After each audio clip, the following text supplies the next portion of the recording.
Prezados alunos, damos início à nossa terceira aula sobre o tema recuperação judicial.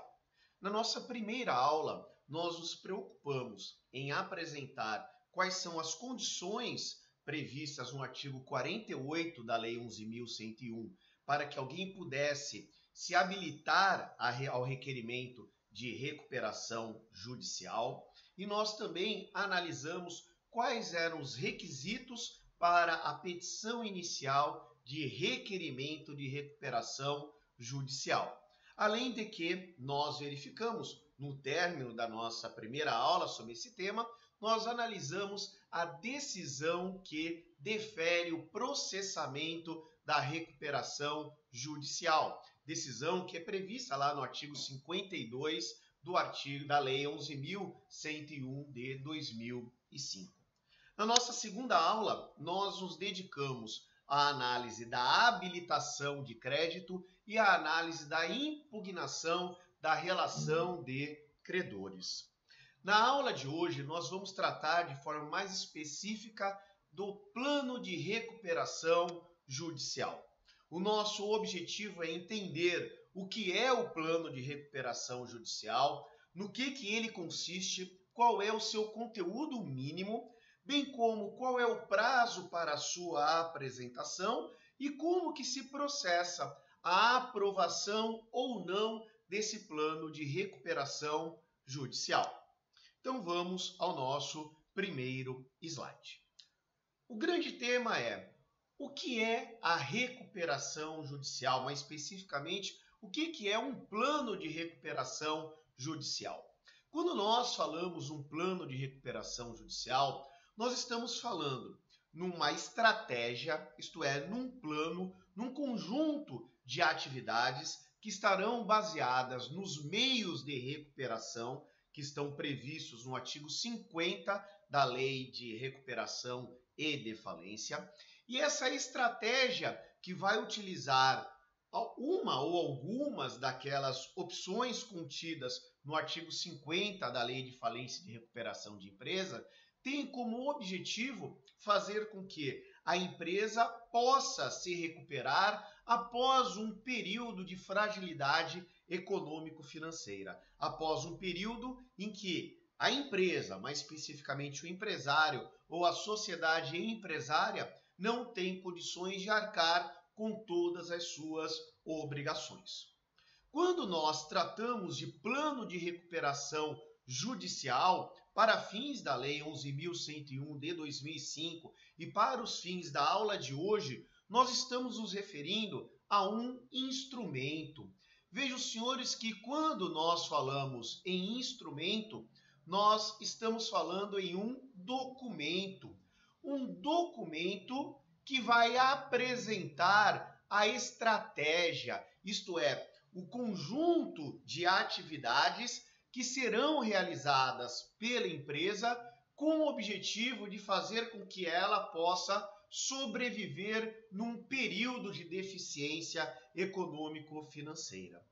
E essa estratégia, esse plano que será adotado, ele terá como base o emprego dos chamados meios de recuperação.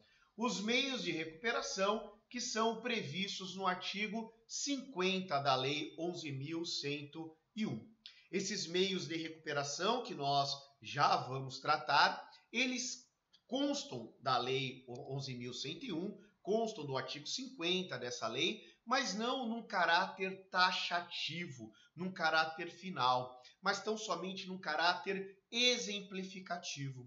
Isto é, além das hipóteses, além dos recursos, além das ações previstas no artigo 50 da Lei de Falência e de Recuperação de Empresas, também outras formas de praticar atos que sejam capazes de manter a sobrevivência da atividade empresária durante o período de crise econômico-financeira também pode ser utilizada. E o que é muito importante, quando nós falamos nesse instrumento, nesse documento que vai conter todos os atos que serão praticados com o objetivo de manter a atividade empresária viva, nesse mesmo documento também deverá haver uma demonstração da viabilidade econômica desse plano. Isto é necessário que nesse instrumento, denominado Plano de Recuperação Judicial, sejam apresentados por escrito não somente quais são as ações que serão realizadas com o objetivo de fazer com que a empresa possa ultrapassar esse período de deficiência econômico-financeira, que são os meios de recuperação, repito, previstos no artigo 50 da Lei de Falência e de Recuperação, mas é necessário também que neste instrumento, no plano de recuperação judicial, haja uma demonstração através de instrumentos próprios da contabilidade, da economia, da administração de empresas, que seja demonstrada a viabilidade econômica desse plano, dessa estratégia. Isto é, que há uma efetiva possibilidade, há uma concreta possibilidade de que, aplicadas todos os atos, todos os meios de recuperação previstos no plano de recuperação judicial, a atividade empresária vai conseguir se manter após esse período de crise econômico-financeira. Então é muito importante que nós tenhamos em nossa mente o que é um plano de recuperação judicial. Nós apresentamos no material que deixamos à disposição dos senhores, nós deixamos à disposição um exemplo de plano de recuperação judicial. E ali os senhores vão verificar o quanto é complexo esse plano, o quanto é complexa a elaboração desse plano de recuperação judicial. Bom, falávamos que o plano de recuperação judicial vai ser um instrumento, vai ser um documento que vai conter a estratégia a ser utilizada para que a empresa possa se manter viva num período de crise econômico-financeira. E, na verdade, essas ações são os denominados meios de recuperação. Meios de recuperação que são previstos no artigo 50 da Lei de Falência e de Recuperação. Então, o artigo 50, logo no seu caput, já deixa muito claro que o rol constante desse artigo 50 não é um rol taxativo, ele é um rol exemplificativo. Então, constituem meios de recuperação judicial, observada a legislação pertinente a cada caso, dentre outros, isto é, dentre outras atividades, dentre outros meios que podem ser utilizados para fazer com que uma empresa, uma atividade empresária sobreviva a uma crise econômico-financeira, dentre outros meios, nós temos concessão de prazos e de condições especiais para pagamento das obrigações vincendas e vencidas. Em algumas situações, simplesmente nós transformarmos dívidas, obrigações da empresa de curto prazo para dívidas, para obrigações de longo prazo, isto é, substituir essas obrigações que vão ter que ser realizadas, que terão que ser cumpridas dentro de um ano, para obrigações, transformá-las em obrigações que terão que ser cumpridas só daqui a mais de um ano, talvez um procedimento como esse já seja suficiente para solucionar o problema econômico-financeiro de uma determinada atividade empresária. Normalmente, somente essa medida não é suficiente, mas talvez a situação não seja tão grave assim e transformando as obrigações de curto prazo em obrigações de longo prazo, nós consigamos fazer com que essa empresa, que é viável, ela possa sobreviver a esse período de grave crise econômico-financeira. Então, aqui um principal meio que normalmente é utilizado, mas não o único, é a concessão de prazos e condições especiais para pagamento de obrigações, sejam elas já vencidas quando no momento do requerimento da recuperação judicial, sejam obrigações que ainda irão se vencer no futuro. Também a transformação da empresa através da cisão, isto é, transformar uma empresa, transformar, por exemplo, uma sociedade empresária em duas ou mais sociedades empresárias, realizando uma cisão, ou então promovendo a incorporação, isto é, pegando essa sociedade empresária que se encontra em plena crise econômico-financeira e realizar tê-la incorporada por uma outra sociedade que tenha saúde financeira. A fusão, a possibilidade de nós termos, por exemplo, duas sociedades empresárias e uma se encontre, por exemplo, em grave crise econômico-financeira e ocorre a fusão entre elas, também é uma forma de se buscar a recuperação dessas empresas. Transformação da sociedade, transformação de uma sociedade limitada em uma sociedade anônima, por exemplo. Né? Então, eu tenho uma sociedade limitada que tem um grande potencial, mas que não tem capital, e é necessário capital para que ela possa pôr para frente, para que ela possa desenvolver todo o seu potencial. O que pode ser feito? Pode ocorrer uma transformação dessa sociedade limitada para sociedade anônima, ser uma sociedade anônima de capital aberto, em que podem ser emitidos valores mobiliários a serem negociados na bolsa de valores ou no mercado de balcão,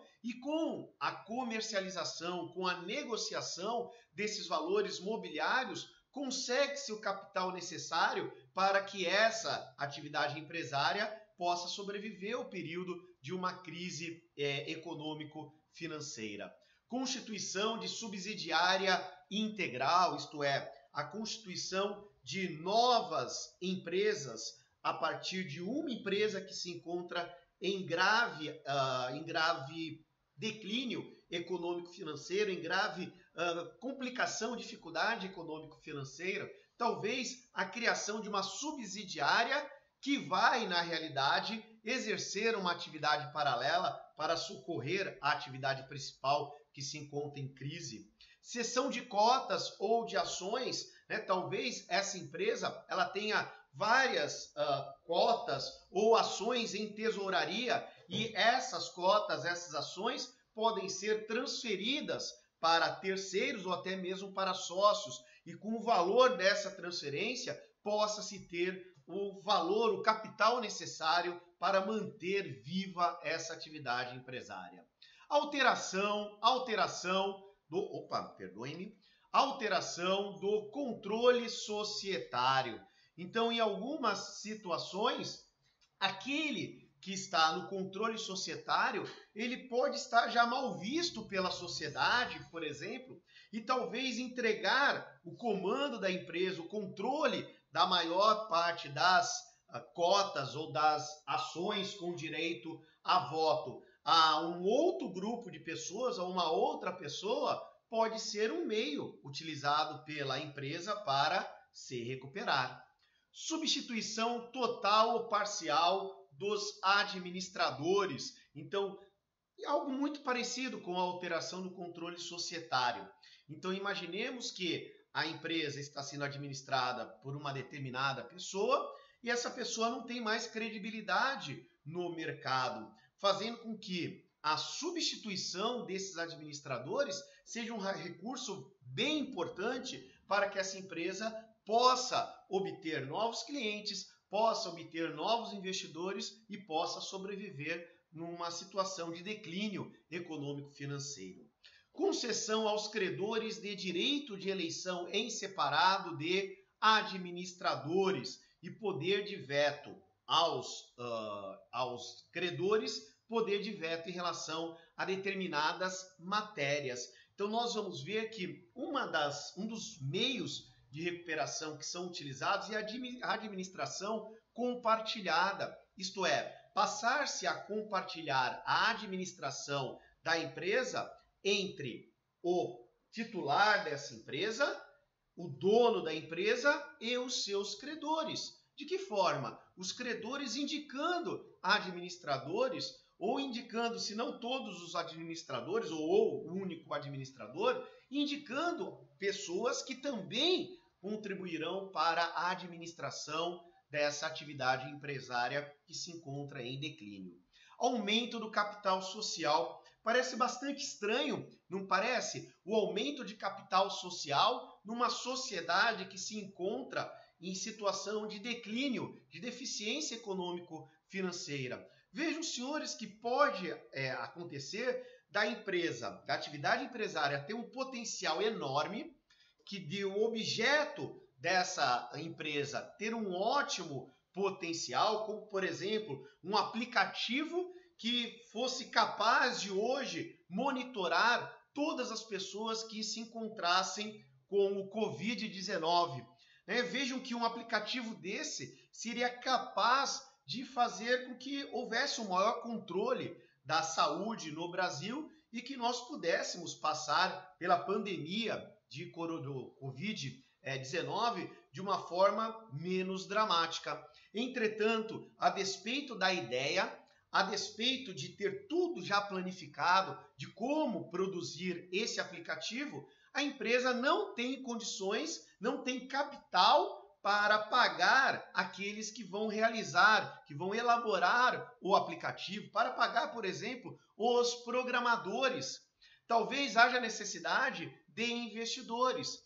E esses investidores, em muitas situações, eles querem investir, mas eles querem também mandar, eles querem também administrar, eles querem ter participação na sociedade. Então, em algumas situações, a sociedade empresária está em situação de declínio econômico-financeiro, aumenta-se o capital social em 1 milhão, por exemplo, emitem-se novas cotas ou novas ações, e essas novas cotas ou novas ações, elas são negociadas, elas são vendidas, e o valor que é adquirido com a negociação dessas cotas ou ações fruto do aumento do capital social será exatamente o capital a ser utilizado para que a empresa possa dar seguimento à sua vida, mesmo com um declínio, com uma grave deficiência econômico-financeira.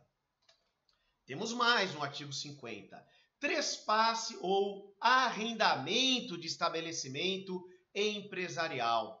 Vejam que quando um determinado empresário ou uma sociedade empresária se encontra em situação de crise econômica, já, por exemplo, com obrigações vencidas e inadimplidas, a alienação de bens, a alienação de estabelecimento empresarial pode ser configurada como fraude de execução em relação a ações judiciais que já existem, ou pode se configurar como fraude contra credores, que é um dos vícios do negócio jurídico.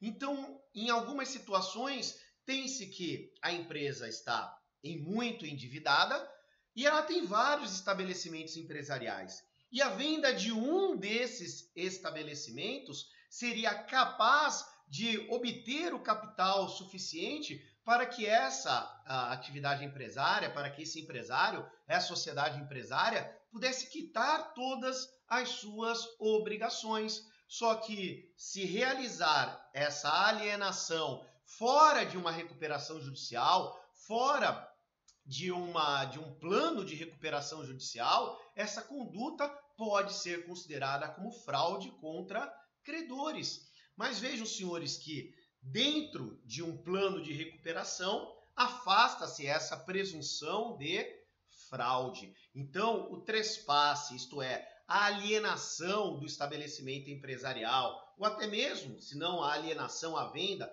mas o arrendamento de um estabelecimento empresarial, pode ser uma ação extremamente útil para que o empresário ou sociedade empresária possa manter-se vivo no mercado. Redução salarial, compensação de horários, redução de jornada. Vejo, senhores, que essa forma de minimizar, de reduzir o passivo trabalhista, ele pode ser utilizado como uma forma como uma ação de recuperação. Entretanto, somente se houver acordo coletivo de trabalho ou convenção coletiva de trabalho que autorize essa redução salarial, essa compensação de horas ou a redução da jornada de trabalho. Então vejam que nesse caso não depende exclusivamente dos credores e do devedor. Também deverá ser estabelecido, pactuado, um acordo coletivo de trabalho ou uma convenção coletiva de trabalho com o sindicato profissional.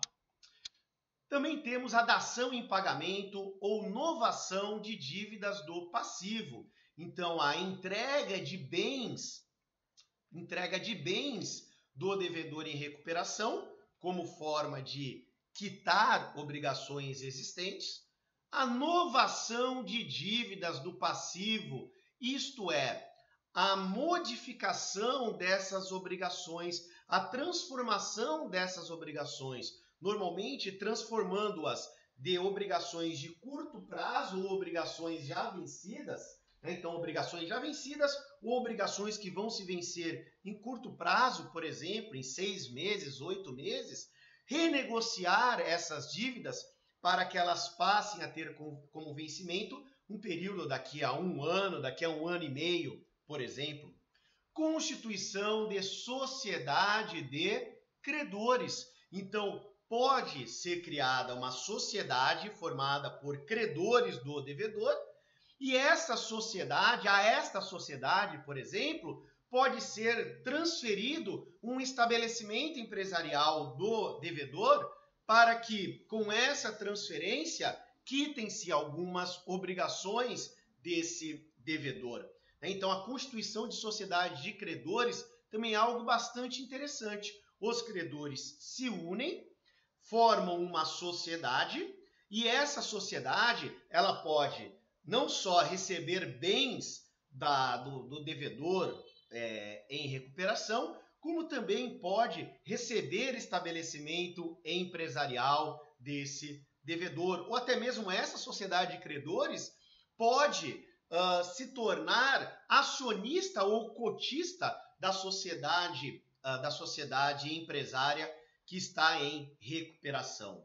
Venda parcial dos bens. Também a venda dos bens pode ser um evento, pode ser uma ação utilizada proposta pela empresa no plano de recuperação. Ah, mas não poderia vender sem uma recuperação judicial, sem um plano de recuperação? Nós teríamos aí um problema enorme. Por quê? Porque poderia-se ter aí uma presunção de fraude contra os demais credores, né? Então, a venda, para que ela seja realizada, a venda de bens desse devedor, se ele está realmente já com muitas dívidas vencidas, né, ou muitas dívidas a vencer, talvez a melhor forma que se tenha é a recuperação judicial e no plano de recuperação prever-se a venda de algum ou de alguns dos bens desse empresário, dessa sociedade empresária.